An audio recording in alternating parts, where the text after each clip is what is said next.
inside the sound stages or out here on the back lot, which is where we find ourselves. Studio back lot. Studio-owned property set up and set aside for outdoor filming. So naturally back here, we have all of our outdoor sets, which are in various groupings to represent different things. For example, on your left there, that area is known as London Square. Yeah, it looks just like London. Unless, of course, you live there. That's a different story entirely. Anyway, most of the buildings back here are simply facades. You see, filmmakers discovered something a long time, about 100 years ago, in fact. If you're only going to photograph the front of the building, that's all you need to do back here, the front of the building. You'll save space, you'll save money, you'll save time. In addition to our big city area and London Square, we also have a couple of Old West areas. We have a typical average American neighborhood, which has recently been used as Wisteria Lane, ABC's Desperate Housewives. We have a European village. It's great. Now, I just mentioned London Square. You know, ordinarily when you go from London to New York, you gotta fly like 5 hours. Here, we just turn the corner. This area is known as New York Street. And you know something? Nobody knows New York quite like Jimmy Fallon. Hey everyone, welcome to New York!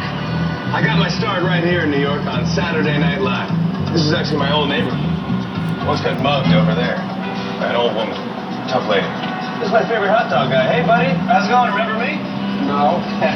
Just like old times. Gotta love New York City. Hey, I'm walking here! I'm walking here!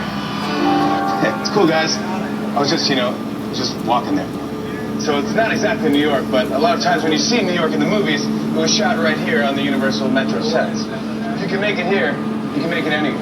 Even if you make it here on the Universal lot.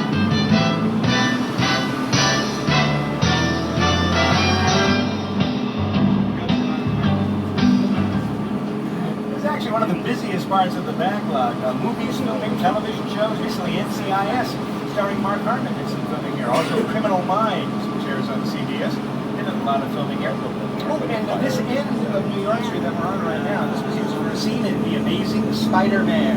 Remember the scene toward the end of the movie? Police captain has his gun on Spider-Man, makes him take off his mask. That scene is shot right here on this end of New York Street. Of course, a lot of work going on. You can see our various workers around the lot preparing for upcoming production.